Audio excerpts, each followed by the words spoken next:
আসসালামু আলাইকুম, বিসমিল্লাহির রহমানির রহিম।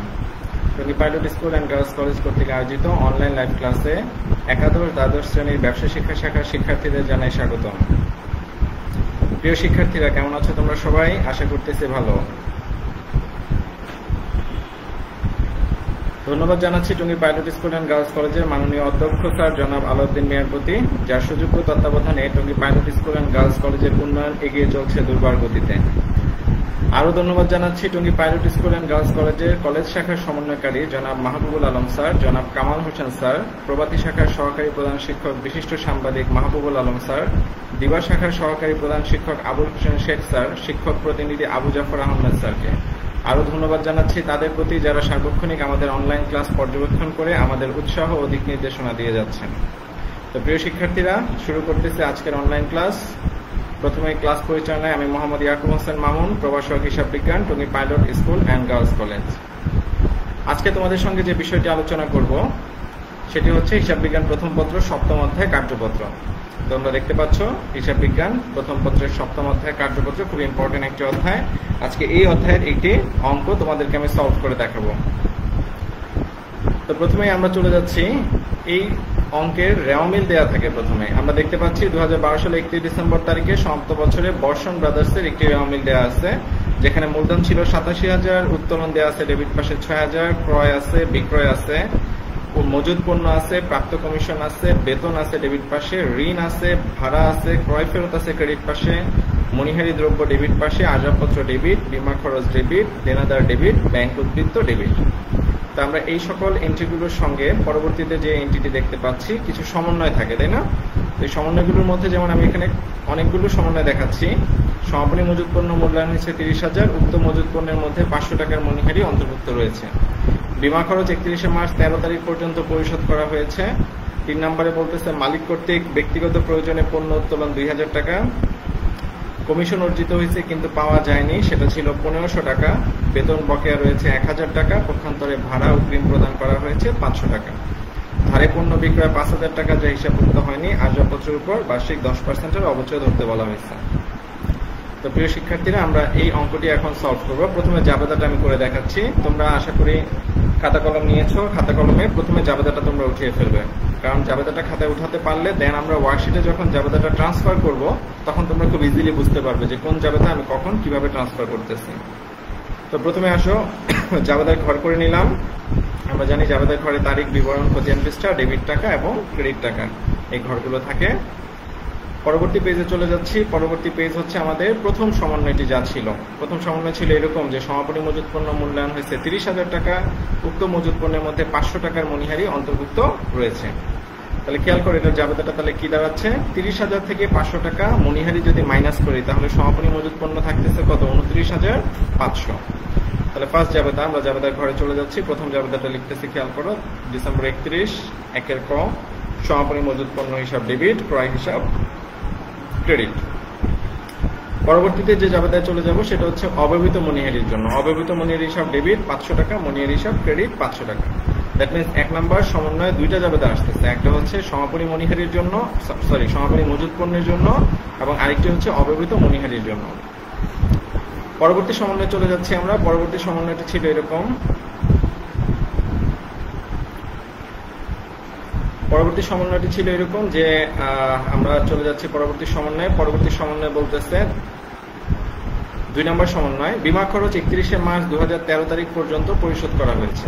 বীমা খরচ, আসসালামু আলাইকুম মাহবুব আলম স্যারকে। মাহবুব আলম স্যার আমাদের ক্লাসে অংশগ্রহণ করেছে, সেজন্য ধন্যবাদ স্যারকে। তো যে সমন্বয়টি বলতেছিলাম, বীমা খরচ 31 মার্চ 13 তারিখ পর্যন্ত পরিশোধ করা হয়েছে। এটার জাবেদাটা কি প্রিয় শিক্ষার্থীরা একটু দেখে নাও। এখন আমি এখানে 3 নম্বর জাবেদাটা করব, যেটা হচ্ছে 2 নম্বর জাবেদার জন্য। জাবেদাটি দাঁড়াচ্ছে এরকম যে অগ্রিম বীমা হিসাব ডেবিট, বীমা হিসাব ক্রেডিট। খেয়াল করো প্রিয় শিক্ষার্থীরা, অগ্রিম বীমা ডেবিট, বীমা হিসাব ক্রেডিট 750 টাকা। তারপরে আমরা চলে যাচ্ছি পরবর্তী সমন্বয়ে। পরবর্তী সমন্বয়টি ছিল মালিক কর্তৃক ব্যক্তিগত প্রয়োজনে উত্তোলন। কত টাকা? 2,000 টাকা। তো মালিক যদি ব্যক্তিগত প্রয়োজনে উত্তোলন করে তাহলে সেটার জাবেদা কি? খেয়াল করো, সেটার জাবেদা দাঁড়াচ্ছে উত্তোলন হিসাব ডেবিট, ক্রয় হিসাব ক্রেডিট।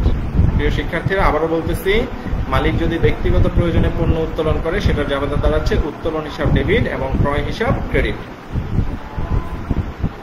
পরবর্তী যে জাবেদাটা দাঁড়াচ্ছে সেটি হচ্ছে এরকম ছিল। 4 নাম্বার, কমিশন অর্জিত হয়েছে কিন্তু পাওয়া যায়নি 1500 টাকা। তো এটার জন্য আমরা যে জাবেদাটা করব সেটি হচ্ছে এরকম। অর্জিত কমিশন হিসাব ডেবিট, প্রাপ্ত কমিশন হিসাব ক্রেডিট। অর্জিত কমিশন ডেবিট পাশে আসতেছে 1500 টাকা, প্রাপ্ত কমিশন ক্রেডিট সাইডে আসতেছে 1500 টাকা। Thank you so much. পরবর্তী জাবেদায় চলে যাচ্ছি। পরবর্তী সমন্বয়টি ছিল এরকম যে বেতন বকেয়া রয়েছে 1000 টাকা, পক্ষান্তরে ভাড়া অগ্রিম প্রদান হয়েছে কত টাকা? 500 টাকা। তাহলে বেতন বকেয়া রয়েছে যে জন্য, সেজন্য আমাদের জাবেদাটা কি দাঁড়াচ্ছে? প্রথম হচ্ছে বকেয়া বেতনের জাবেদা। খেয়াল করো, 31 তারিখে লিখলাম বেতন হিসাব ডেবিট, বকেয়া বেতন হিসাব ক্রেডিট। এবং পরবর্তীতে আমরা লিখব পরবর্তী জাবেদাটা, যেটি হচ্ছে ভাড়া অগ্রিম প্রদান করা হয়েছে। তাহলে খেয়াল করো, পরবর্তী সমন্বয়টা ছিল এরকম যে লাল করে দেওয়া আছে, যেটা ভাড়া অগ্রিম প্রদান করা হয়েছে 500 টাকা। এটার জন্য আমরা জাবেদাটা লিখতেছি অগ্রিম ভাড়া হিসাব ডেবিট, ভাড়া হিসাব ক্রেডিট। যেহেতু আমরা ভাড়া অগ্রিম দিয়ে ফেলছি, তাই অগ্রিম ভাড়াটা কি সম্পদ সাইডে চলে যাচ্ছে, আর ভাড়া হচ্ছে একটা ব্যয়। পরবর্তী সমন্বয়টা যাচ্ছি সমন্বয় নম্বর 6, ধারে পণ্য বিক্রয় 5000 টাকা হিসাবভুক্ত হয়নি। তো ধারে পণ্য বিক্রয়ের জাবেদাটা আমরা জানি খুব ভালো করে, দেনাদার হিসাব ডেবিট, বিক্রয় হিসাব ক্রেডিট। Thank you. তোমরা এই পর্যন্ত খাতায় উঠিয়ে ফেলবে। দেন আমরা পরবর্তী জাবেদায় যাচ্ছি। 7 নম্বর যে জাবেদাটা বলতেছিল, আসবাবপত্রের উপর বার্ষিক অবচয় 10% ধরতে বলছে। খেয়াল করো, আসবাবপত্র হচ্ছে একটা স্থায়ী সম্পদ, এটা 10% অবচয় যদি ধরতে হয়, রেওয়া মিলে আসবাবপত্র ছিল কত টাকা, সেটার উপর আমরা 10% অবচয় ধরবো।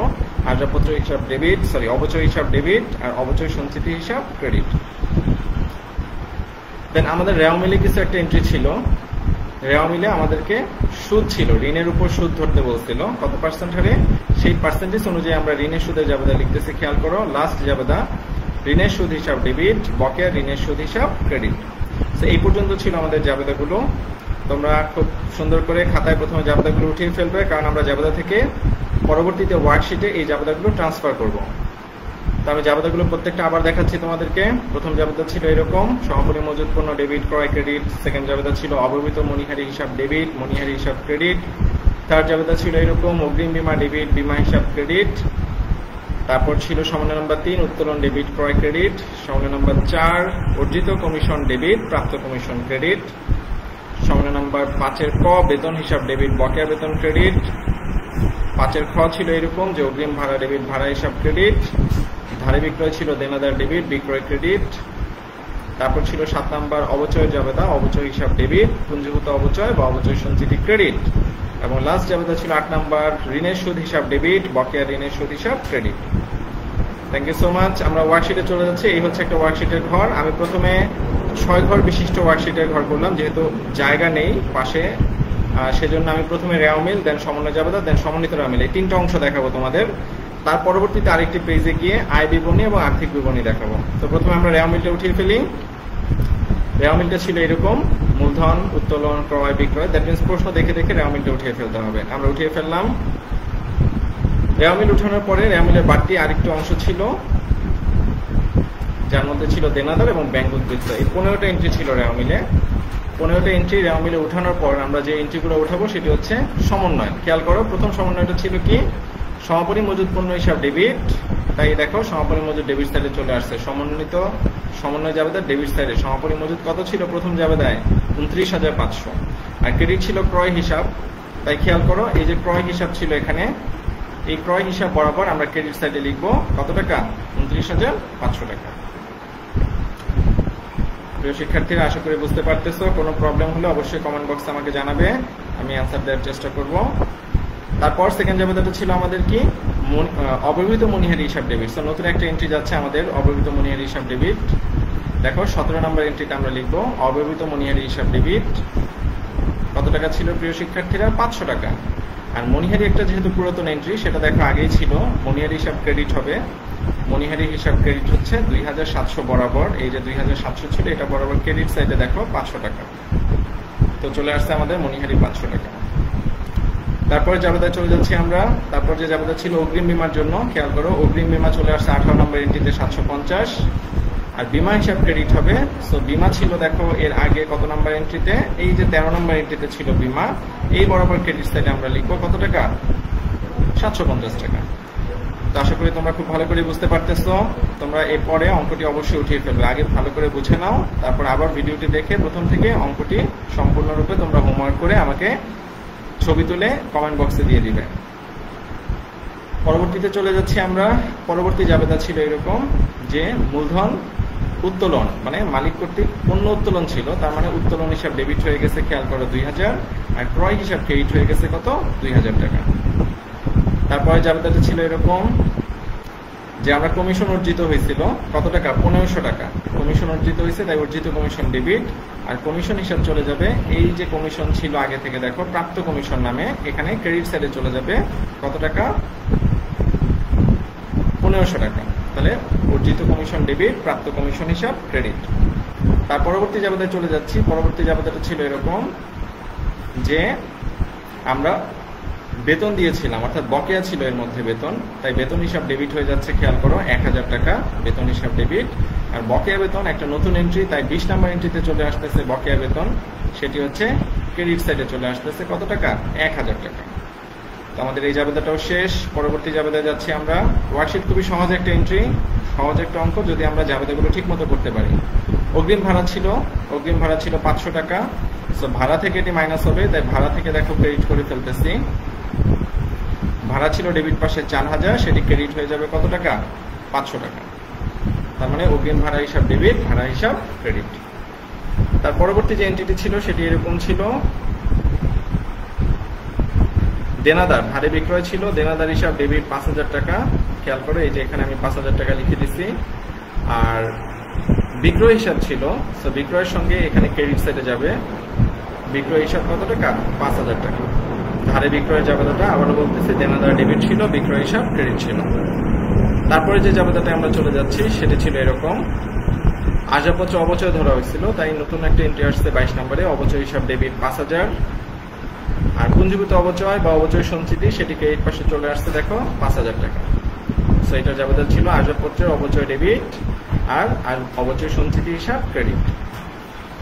তারপরে আমরা যোগ করে ফেললাম, খেয়াল করো ব্যালেন্সটা যোগ করে ফেলছি, যোগফল চলে আসবে।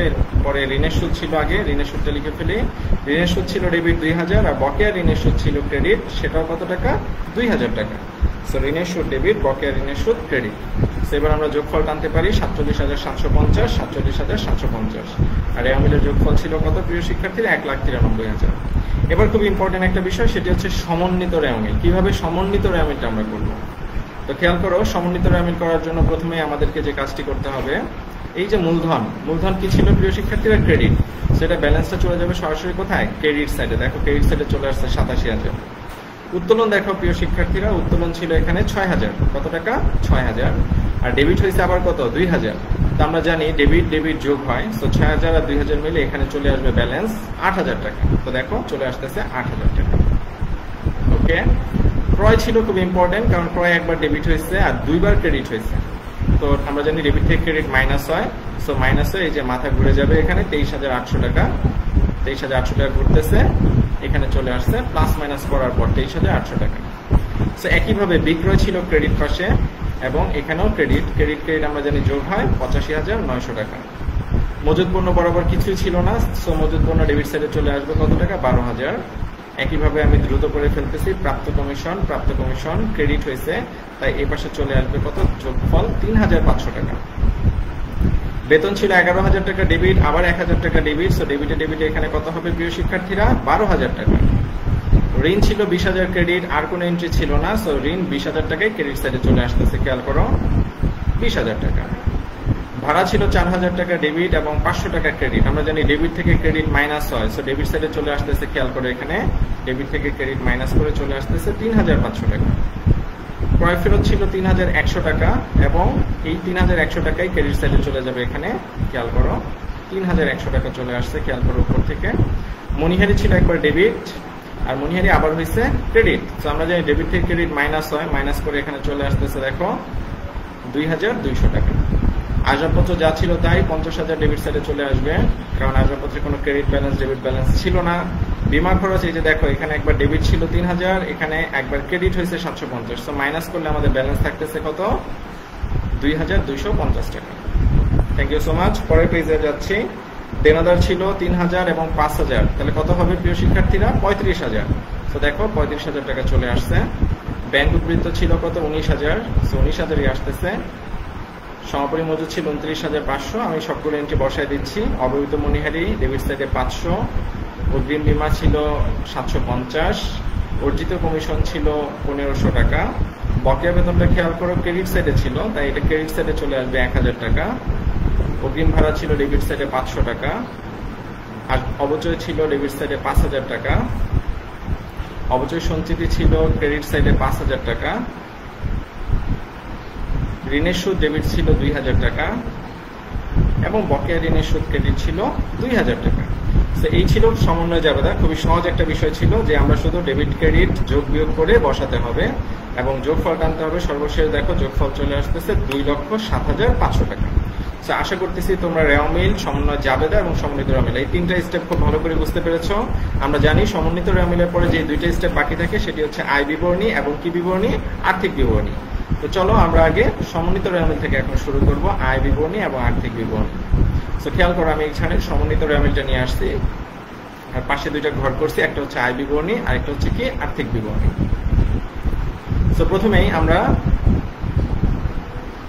সমন্বিত রেওয়া মিলের যোগফল যেটা ছিল 2,07,500 সেটি লিখলাম। এখন খেয়াল করো প্রিয় শিক্ষার্থীরা, মূলধন কত টাকা ছিল এখানে? মূলধন ছিল 87,000, এটা ছিল ক্রেডিট। সো এটা কি আয় বিবরণীতে যাবে না আর্থিক বিবরণীতে যাবে? আমরা জানি মূলধন একটা আর্থিক বিবরণী এন্ট্রি। সো এইখানে চলে আসবে, দেখো মূলধনটা চলে আসবে কোথায়? এই যে ক্রেডিট সাইডে। সো ব্যালেন্সটা চলে আসছে দেখো 87,000 ক্রেডিটে।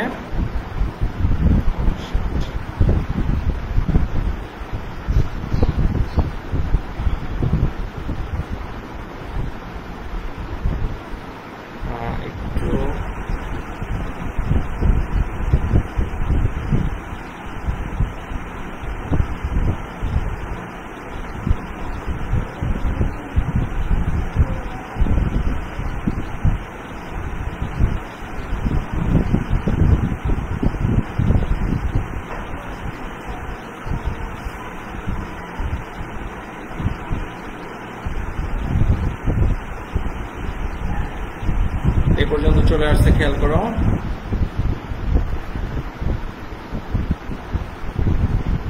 একটু দেখাচ্ছি।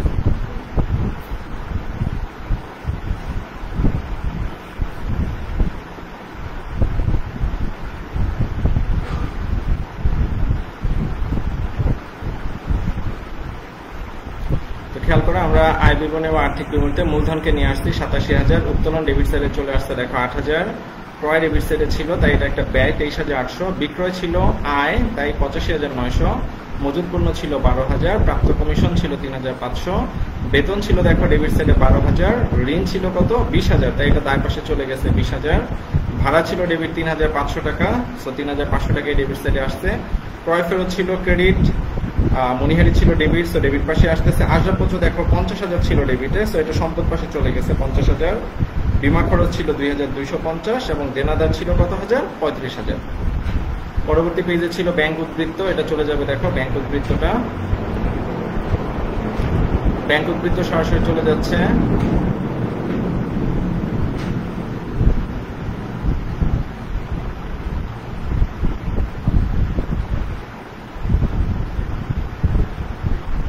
ব্যাংক উদ্বৃত্ত দেখো সরাসরি চলে গেছে 19,000 টাকা, সমাপনী মজুদ ছিল 29,500, অব্যবহৃত মনিহারি 500, অগ্রিম বীমা ছিল কত? 750, অর্জিত কমিশন ছিল 1500, 1000, তারপর ছিল অগ্রিম ভাড়া 500, অবচয় সঞ্চিতি ছিল কত? 5,000 আর 5,000 ডিফারেন্স করলে অবচয় হিসাব হয় কত? 5,000 টাকায়।